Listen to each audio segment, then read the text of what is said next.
Hi everyone, welcome back to our channel. जैसा कि आप जानते हो, हम लोग नंबर सिस्टम के क्वेश्चंस कवर कर रहे हैं और इस सीरीज में ये है वीडियो नंबर 4। इस सीरीज में मैं नंबर सिस्टम के सारे पीवाईक्यू कवर कर रहा हूँ। Every week I am solving around 20 to 30 number system का पीवाईक्यूज। तो अगर आपने चैनल को सब्सक्राइब नहीं किया है तो कर लीजिए, क्योंकि यह सीरीज बहुत ही इंपॉर्टेंट है। I don't have to tell you how important number system is for CSAT, right? तो चलो शुरू करते हैं आज का first question. Consider the following addition problem: 3p plus 4p plus pp plus pp is equal to rq2, where p, q and r are different digits. What is the arithmetic mean of all such possible sums?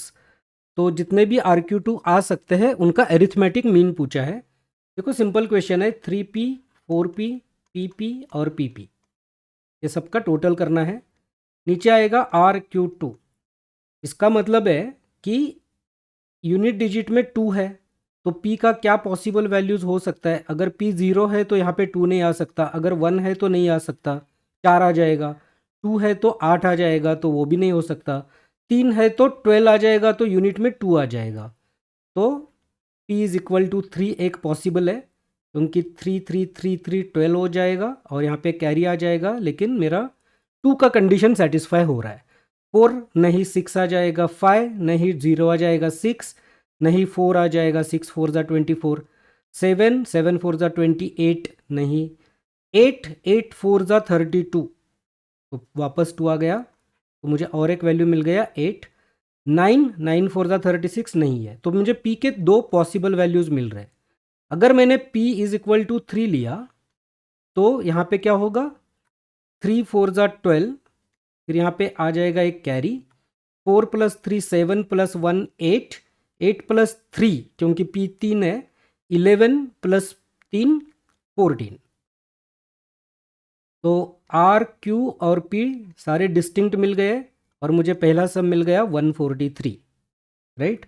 अभी दूसरा जो है, मुझे 8 लेना है, right? 38 48 88 और 88। तो 8 4 ज़ा 32, 3 6 प्लस 4 10, 10 प्लस 16 26। ये और ये डिस्टिंक्ट है, तो मुझे और एक टोटल आ गया 262। मुझे दोनों का अरिथमेटिक मीन चाहिए। सॉरी, 142 है, नॉट 3। 4 आ गया, 6 प्लस 4 10 आ गया, 4 आ गया। ये अरिथमेटिक मीन के लिए इसको मैं 2 से डिवाइड करूँगा, तो मुझे 202 मिल जाएगा, राइट? तो that's my answer, option number C.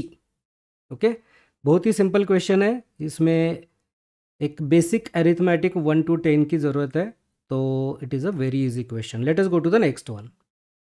Consider the following multiplication problem: P Q into 3 is equal to R Q Q, where P Q and R different digits and R is not equal to 0। What is the value of P plus R divided by Q?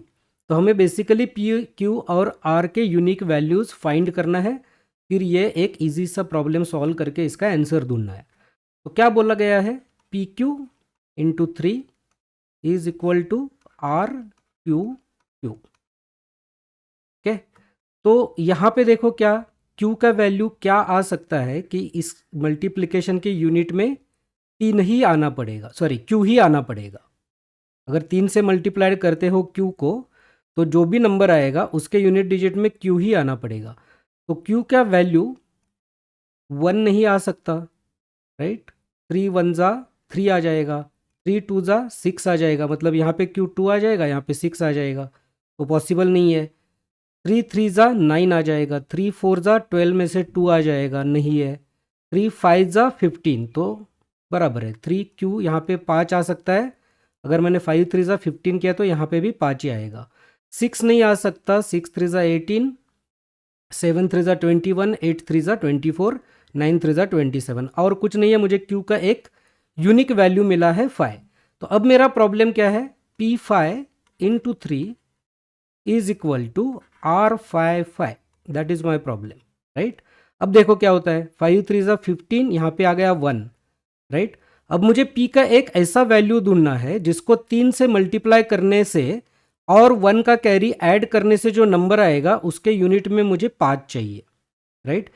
इसका मतलब मुझे p को ऐसा number ढूंढना है जो 3 से multiplied करके उसके यूनिट में 4 आ जाए, 4 चाहिए। वो 4 में 1 मिलाने से 5 आ जाएगा।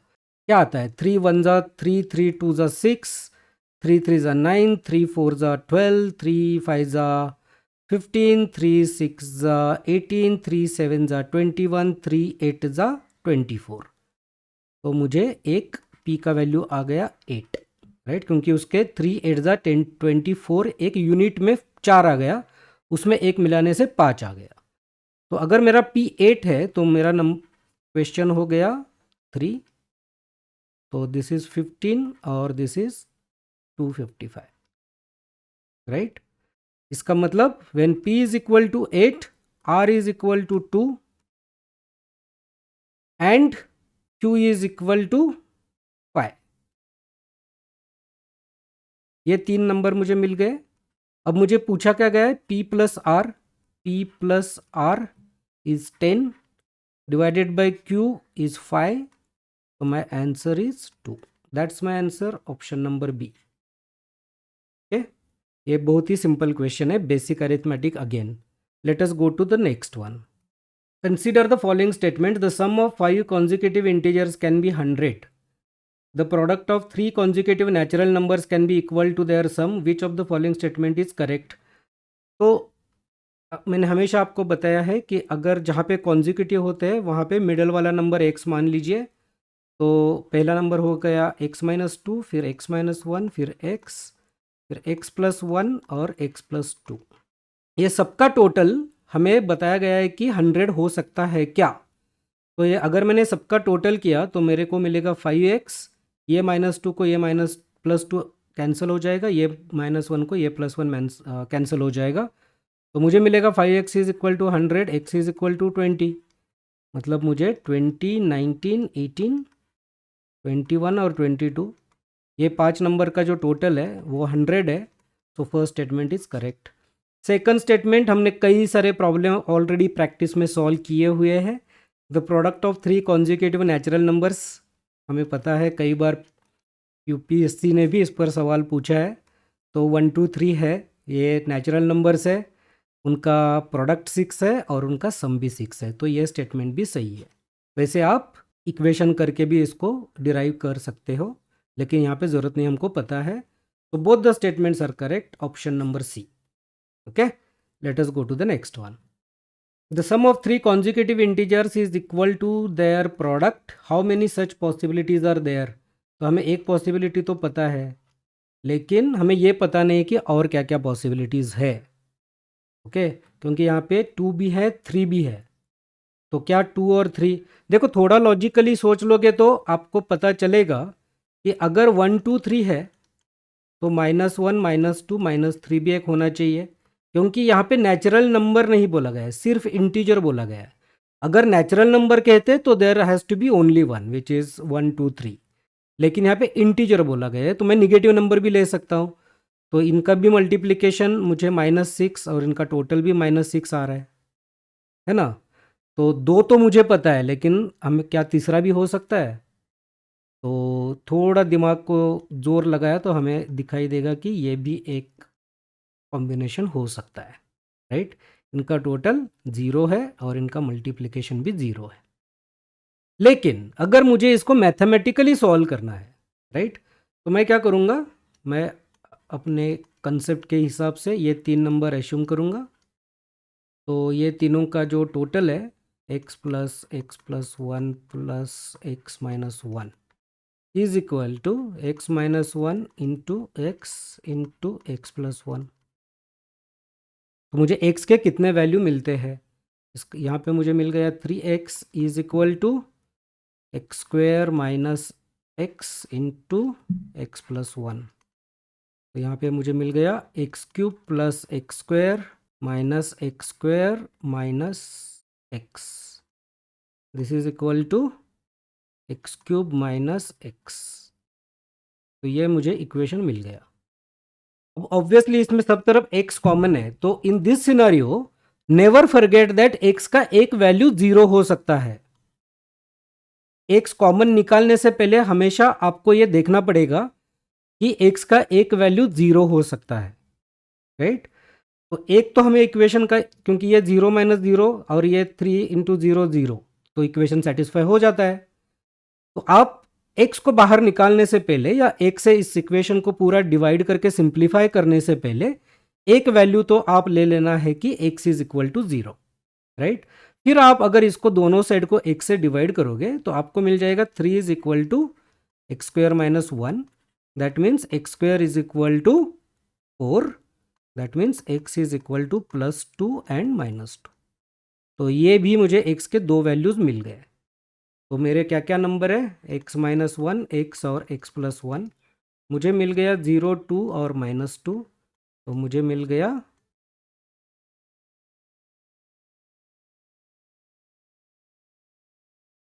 है ना 3 वैल्यूज, यही 3 वैल्यूज है ना हमने जो बोले। तो that's your answer, option number C, only 3। ठीक है ना। तो ये कंसेप्ट जो है ना, ये इस तरह का जब अगर आपको इक्वेशन कब आएगा ना, हमेशा ये चेक करना कि क्या x का एक वैल्यू 0 हो सकता है। सिंपली डिवाइड मत करना, अगर आप सिंपली डिवाइड करोगे तो आपका ओनली टू आंसर आ जाएगा, गलत हो जाएगा। Let us go to the next one. When a certain number is multiplied by 7, the product entirely comprises ones only. What is the smallest such number? देखो इस तरह का क्वेश्चन है ना, मैं ज़्यादा दिमाग को स्ट्रेस नहीं दूंगा। मैं क्या करूँगा, मैं सीधा ये जो नंबर लेके इसको 7 से डिवाइड करना चालू कर दूंगा। जो भी ऑप्शन मुझे पहले मिलेगा उसको मार्क करके आगे चला जाऊंगा। सबसे इजी तरीका है ना। तो यहाँ पे मुझे 7 1 ज़ा 7 4, 7 5 ज़ा 35 6, 7 8 ज़ा 56 5, 7 7 ज़ा 49 2, 7 3 ज़ा 21, 15873, that's my answer, option number D. Okay, ये सबसे आसान तरीका है इस क्वेश्चन को सॉल्व करने का। लेकिन आप थोड़ा मैथमेटिकल दिमाग लगा के इसको और एक तरीके से भी सॉल्व कर सकते हो। देखो मैं ऑप्शन में देखा कि हर एक के यूनिट डिजिट में 3 है, मतलब ऑप्शन चेक करने का और एक तरीका मैं आपको बता रहा हूँ। हर एक के यूनिट डिजिट में 3 है, मुझे देखना है कि ये बाकी के 4 नंबर कौन से हैं।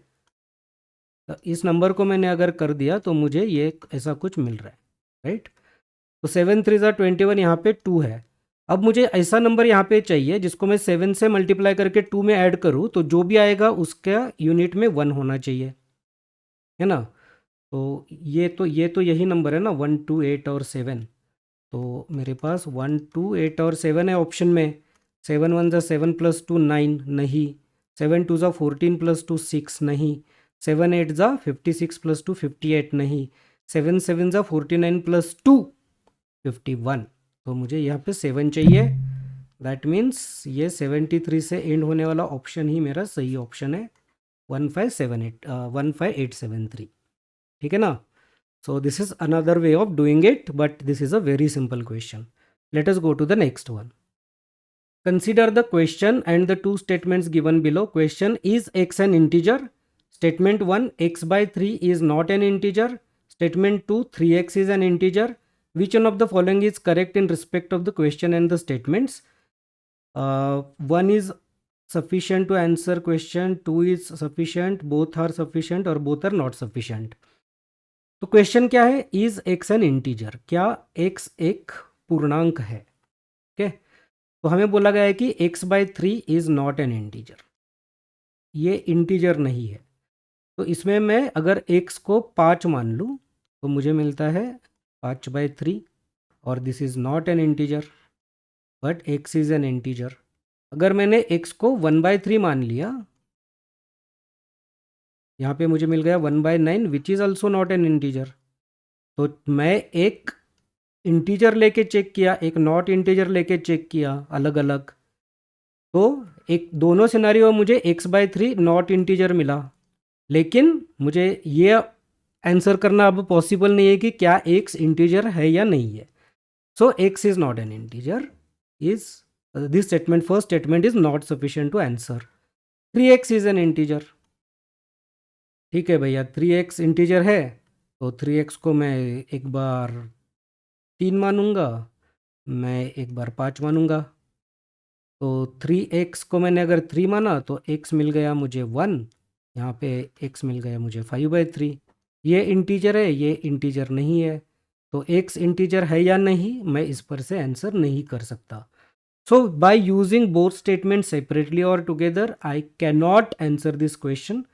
So we have to say are not sufficient, option number D. Okay ये वैसे बहुत ही सिंपल क्वेश्चन है.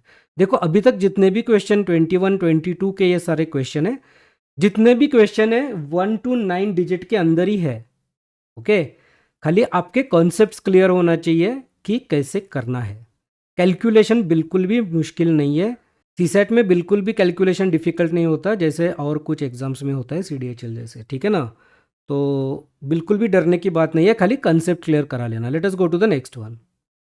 How many seconds in total are there in x weeks, x days, x hours, x minutes and x seconds. ये 22 का question है. देखो आपको 22 के पहले ऐसा क्वेश्चन PYQ पे नहीं दिया, लेकिन क्या ये सच में कुछ डिफिकल्ट क्वेश्चन है? राइट मतलब आपको पता है कि पहले चलो सेकंड देखते हैं. मेरे पास x है, फिर मुझे क्या निकालना है, हाउ मेनी सेकंड्स निकालना है. तो मैं हर चीज़ को सेकंड में कन्वर्ट करूँगा. तो मेरे पास x मिनट है, तो मेरे पास 60x सेकंड है ना. यहाँ पे मेरे पास x सेकंड है, यहाँ पे मेरे पास x मिनट है, यहाँ पे मेरे पास उसके बाद x आवर्स है. तो 60 इंटू 60 x आ गया, इतने सेकंड आ गए.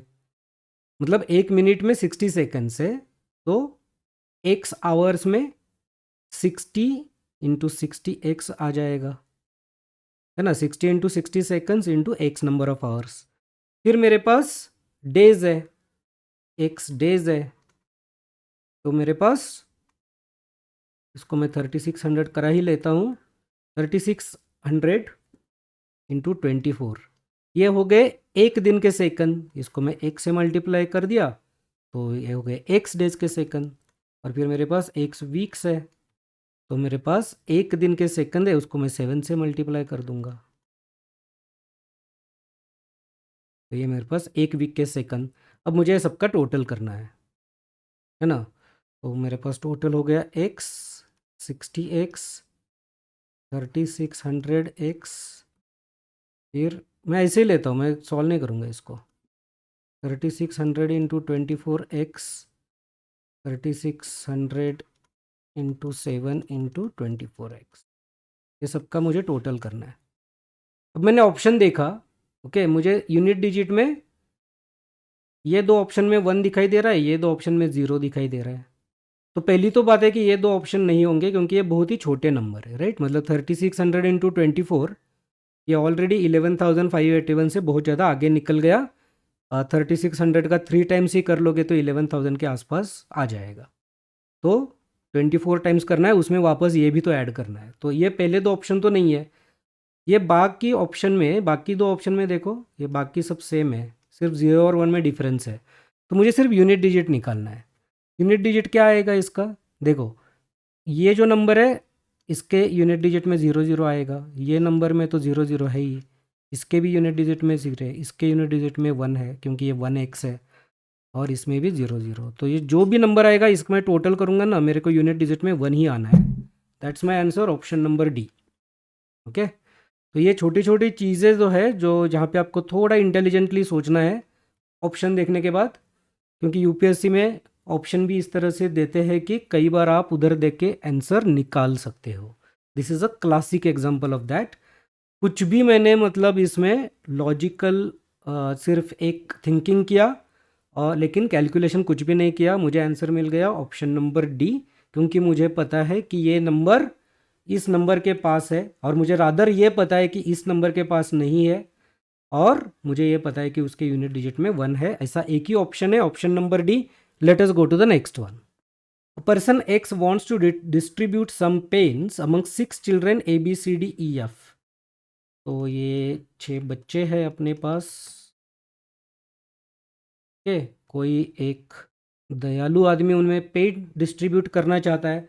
Suppose A gets twice the number of pens received by B. तो सब मान लो ए को x पेन मिलते हैं, तो इसको उसके आधे मिलते हैं. 3 टाइम्स दैट ऑफ सी, तो इसको उसके 1/3 मिलते हैं. 4 टाइम्स दैट ऑफ डी, तो इसको 1/4 मिलते हैं. 5 टाइम्स ई को मिलते हैं, मतलब ई को 1/5 मिलते हैं, और एफ को 6th. ओके यहाँ तक तो समझ गया। What is the minimum number of pens एक should buy so that the number of pens each one gets is an even number. Last statement important है, क्यों आपको पता चल जाएगा। देखो पहले तो देखो कि ये सब फ्रैक्शंस है, तो अगर मुझे इसको एक अच्छा सा फुल नंबर करना है तो मुझे ये सबका एलसीएम लेना पड़ेगा।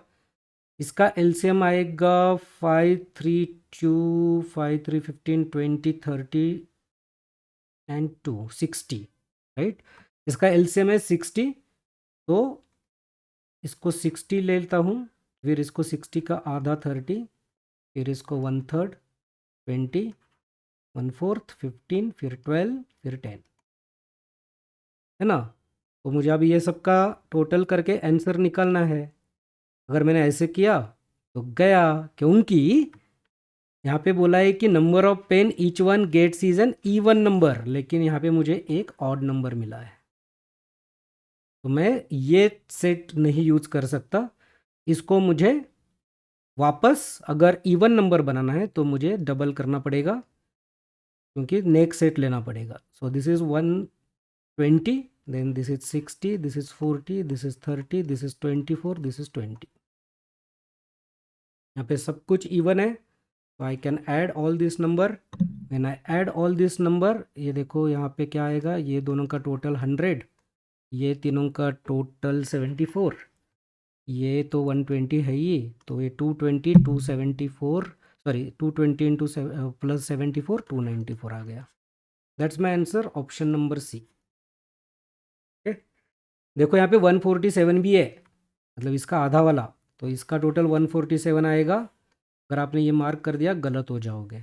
ओके, तो यहाँ पे लेसन ये है कि हर क्वेश्चन का हर वर्ड हर सेंटेंस आपको केयरफुली पढ़ना है, स्पेशली वो देखना है कि पूछा क्या गया है। ओके, और पूछा गया जो भी है उसके क्या क्या कंडीशंस है। यहाँ पे ये कंडीशन है कि वो इवन होने चाहिए सारे नंबर्स। तो यहाँ पे मुझे एक ऑड मिला, इसलिए मैंने इसको ड्रॉप करके नेक्स्ट सेट ले लिया। My answer is 294। ठीक है, let us go to the next one. लेट p be a 2-digit number and q be a number consisting of same digits written in reverse order. If p into q is equal to 2430, then what is the difference between p and q? देखो ये तो थोड़ा देखने के बाद डर लगता है, लेकिन मैं आपको बताता हूँ कि कैसे करेंगे। तो 2430 है, इसको मैं क्या करूँगा, सिंपली इसके फैक्टर्स देखूंगा। तो मैं 5 से अगर डिवाइड करता हूँ तो मुझे मिलता है 4 8 और 6। ठीक है, फिर ये 3 से डिविजिबल है, तो मैं 3 1 6 2, फिर ये भी 3 से डिविजिबल है 5 एंड 4, फिर ये भी 3 से डिविजिबल है 18 6 2 2 1, है ना। ये सारे नंबर मुझे मिल गए फैक्टराइजेशन करके। अब मुझे क्या करना है कि ऐसे दो नंबर, मतलब मुझे ए बी इंटू बी ए किया हुआ है जो है 2430, ए और बी ए डिजिट्स है ना। तो मैं थोड़ा सा ट्रायल एरर करूँगा ये प्राइम फैक्टराइजेशन में, कि देखूंगा कि मुझे क्या ऐसे दो डिजिट्स मिलते हैं, क्या मुझे ऐसे दो नंबर मिलते हैं जिनके डिजिट्स रिवर्स हो।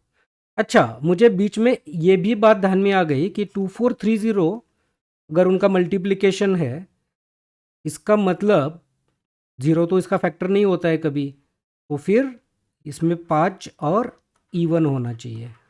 मतलब जो भी दो नंबर है उसमें से एक नंबर के यूनिट में 5 होना चाहिए और दूसरे नंबर का यूनिट में इवन नंबर होना चाहिए, राइट। तो ये 5 और 2 हो सकता है, 5 और 4 हो सकता है, 5 और 6 हो सकता है, 5 और 8 हो सकता है, 5 और 0 भी हो सकता है, मतलब टेक्निकली, बट नॉट हियर।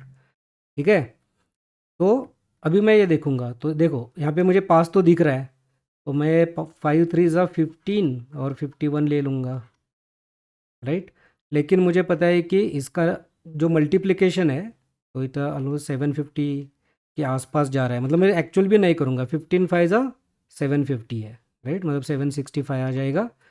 इसके पास में भी नहीं है, तो मैं और एक 3 ऐड करूँगा इसमें, 5 5 3 15 प्लस 3 45 ले लूँगा, जिसके उल्टा आ जाएगा 54। बेसिकली मुझे क्या करना है ना, मैं जो भी लूँगा मतलब मैंने ये एक नंबर लिया तो दूसरा नंबर तो यही होना चाहिए। तो मुझे देखना है कि ये सबका मल्टीप्लिकेशन दूसरा नंबर बनता है क्या नहीं बनता है। तो अगर मैंने फॉर एग्जांपल यहाँ पे मैंने पहले 15 लिया था, तो यहाँ पे 51 बनता है क्या ये सबका टोटल? 3 3 9 3 27 54 आगे चला गया है ना, तो ये कॉम्बिनेशन तो है ही नहीं। फिर मैंने यहाँ तक लिया तो यहाँ पे मुझे मिला 5 3 3 45। मेरे पास बचा 3 3 3 27 2 54। बस यही तो मेरे नंबर है, क्योंकि मुझे यहाँ तक मिल गया 45, यहाँ पे मुझे मिला 54, ये सब का मल्टीप्लिकेशन। और ये नंबर्स मैं 54 है चेक कर रहा हूँ, क्योंकि मुझे पता है कि ये 45 का डिजिट रिवर्स करके जो नंबर आता है वो होना चाहिए बाकी फैक्टर्स का मल्टीप्लिकेशन। तो 45 इंटू 54 2930 करके देखने की ज़रूरत नहीं, मुझे ऑलरेडी पता है क्योंकि मैंने फैक्टराइजेशन किया हुआ है। दोनों का डिफरेंस 9 है, option number D, that's your answer. Okay, इसको आप अल्जीब्रिक तरीके से भी सॉल्व कर सकते हो, लेकिन बहुत लंबा कॉम्प्लेक्स इक्वेशन बन जाएगा। तो थोड़ा दिमाग लगा के आप इस तरह से इस क्वेश्चन को सॉल्व कर सकते हो। Let us go to the next one. ठीक है, हो गया, इतना ही है इस वीडियो में। I think in next 2-3 days I will bring the next one. मेरा टारगेट है कि मैं पूरे नंबर सिस्टम, और जैसे मैंने आपको कई बार बताया है कि मुझे लगता है कि 10 वीडियो होंगे, because there are around 100 questions of number system in all the papers from 2013। तो अगर आपने चैनल को सब्सक्राइब नहीं किया तो ज़रूर कीजिए, क्योंकि मैं अभी फटाफट नंबर सिस्टम क्लोज करने वाला हूँ। And I will bring you some very specific prelims related tips for CSAT as well as other papers. So thanks for watching this, and I'll see you in the next one.